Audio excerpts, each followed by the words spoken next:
এইজন্য আমার রাসূল বলেন, হে দুনিয়ার মানুষেরা শুনে নাও, তোমরা তোমাদের ভালো মন্দ সবকিছু নিজ চোখে দেখতে পারবে। কে ভালো কে মন্দ এগুলো দেখতে পারবে।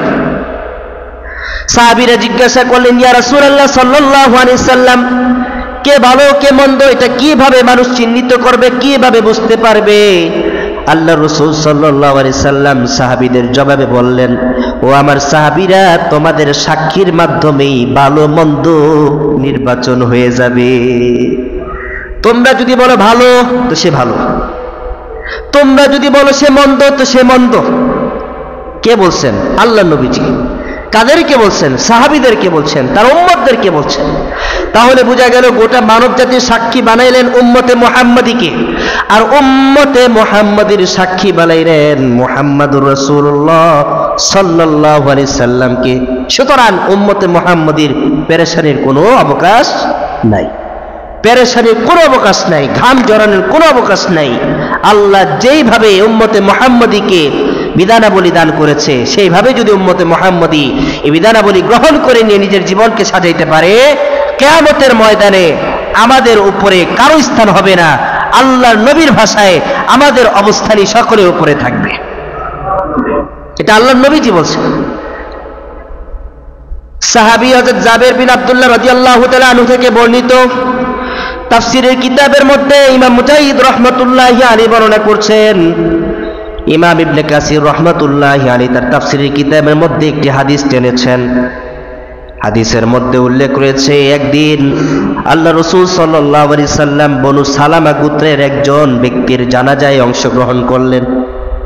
কোন গোত্রের? বনু সালামা। কোন গোত্রের? বনু সালামা। মনে রাখবেন, বনু সালামা গোত্রের একজন মৃত ব্যক্তির জানাজায় অংশগ্রহণ করলেন। জানাজায় অংশগ্রহণ করার সময় ওই সময় একজন ব্যক্তি এসে আল্লাহর নবীর দরবারে এসে বললেন, ইয়া রাসূলুল্লাহ, যে ব্যক্তির জানাজায় আপনি উপস্থিত হলেন এই ব্যক্তিটা অনেক ভালো, এই ব্যক্তিটা অনেক ভালো, ভদ্র, তিনি মুসলমান ছিলেন, কারোর সাথে কোনোদিন গাদ্দারি করে নাই, জুলুম করে নাই, কাউকে অত্যাচার করে নাই, নিপীড়ন করে নাই, অন্যায়ভাবে কারো গায়ে হাত তোলে নাই, অন্যায়ভাবে কারো জমি দখল করে নাই। আল্লাহর নবীজি তখন বলবেন, তুমি কিভাবে শিওর হয়ে বলতে পারলা সে যে সত্য, সে যে ভালো, সে যে ভদ্র, সে যে মুসলমান, সে যে ভালো মানুষ, তুমি কিভাবে বলতে পারলা? তখন ওই ব্যক্তি বলল, ইয়া রাসূলুল্লাহ, ভিতরের খবর তো আমি জানি না, আল্লাহ জানেন। কে জানেন? ওই ব্যক্তির ভিতরের খবর আল্লাহ জানেন, তবে ওই ব্যক্তি বাহিরে বাহিরে যা কিছু করছে সব কিছু আমাদের সম্মুখে প্রকাশ্য ছিল, আমরা যা কিছু দেখছি সবই আপনার কাছে বর্ণনা করছি। মুহাম্মাদুর রাসূলুল্লাহ সাল্লাল্লাহু আলাইহি সাল্লাম ওই ব্যক্তির কথা শুনে বলবে, তার জন্য ওয়াজিব হয়ে গেছে। কি ওয়াজিব হয়ে গেছে বলেন তো? কি ওয়াজিব হয়ে গেছে? কার সাক্ষীতে? মুহাম্মাদুর রাসূলুল্লাহ সাল্লাল্লাহু আলাইহি ওয়াসাল্লামের উম্মতের সাক্ষীতে। কার সাক্ষীতে? উম্মতের সাক্ষীতে। তাহলে বোঝা গেল গোটা উম্মতের সাক্ষী হিসাবে আল্লাহ আমাদেরকে সিলেক্ট করেছেন। সুবহানাল্লাহ। ওই হাদিসের মধ্যে দ্বিতীয় বর্ণনাতে আসছে, এরপরে আল্লাহ রাসূল বনু হারেসা গোত্রের, কোন গোত্রের? বনু হারেসা। প্রথম গোত্র বনু সালামা, দ্বিতীয় গোত্র বনু হারেসা। হারেসা গোত্রের একজন মৃত ব্যক্তির জানাজায় উপস্থিত হলেন। ওই সময় একজন আল্লাহর বান্দা নবীর দরবারে এসে বলেন, ইয়া রাসূলুল্লাহ, পৃথিবীর যত জঘন্যতম শব্দ আছে সকল জঘন্যতম শব্দ যদি এই ব্যক্তির গায়ে লাগানো হয় তারপর শেষ হবে না, এত খারাপ। এ মরা মানুষ এত খারাপ, এত বজ্জাত ছিল, মানুষের প্রতি কি পরিমাণ জুলুম করছে, নির্যাতন করছে, মানুষকে কিভাবে অসৎ পথে নিয়ে গেছে, আমি যদি তা বর্ণনা করি এবং সবচেয়ে নিকৃষ্টতম ভাষায় যদি তার ব্যাপারে বর্ণনা করি, নিকৃষ্টতম ভাষা তার কাছে ফেল হয়ে যাবে। ইয়া রাসূলুল্লাহ, আপনি জেনে নেন সে অনেক মন্দ মানুষ, খারাপ মানুষ। নবী আলাইহিস সালাতু ওয়াস সালাম এবারও বললেন, তুমি কিভাবে নিশ্চিত হয়ে বললে যে মানুষটা মন্দ? তখন ওই ব্যক্তি বলবে, ভিতরের খবর আল্লাহ জানে, কিন্তু প্রকাশ্যে আমাদের সম্মুখে যা ঘটেছে আমরা তাই আপনার কাছে বর্ণনা করলাম। নবীজি বললেন, তার জন্য ওয়াজিব হয়ে গেছে। কি ওয়াজিব হইল বলেন? কি ওয়াজিব হইল? জাহান্নাম। তাহলে বোঝা গেল উম্মতে মুহাম্মদী আল্লাহ রাব্বুল আলামিনের কাছে সাক্ষী থাকবে।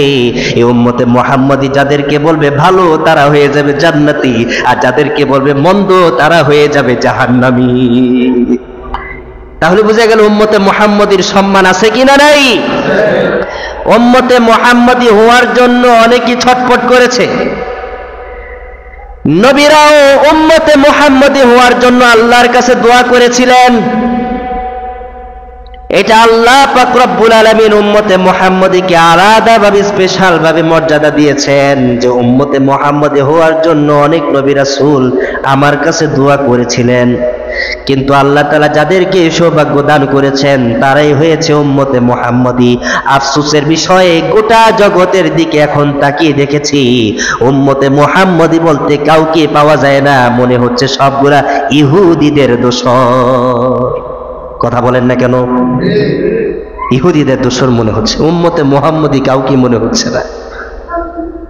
আমি কি কথা সত্য বললাম? উম্মতে মুহাম্মদীর গুণাবলী কি?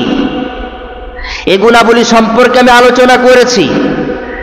এই গুণাবলী থেকে যারা বাইর হয়ে গেছে তারা উম্মতে মুহাম্মদী হতে পারে নাই।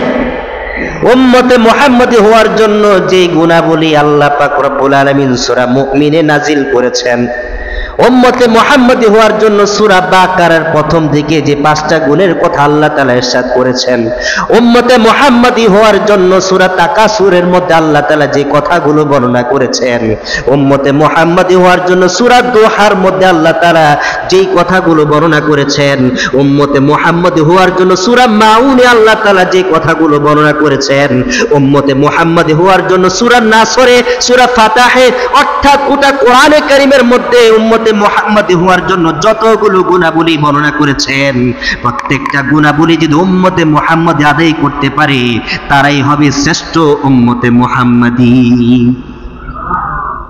আফসোস ভাই, কিন্তু আমাদের মধ্যে সে আমলটা নাই। এই আমলটা নাই আমাদের মধ্যে।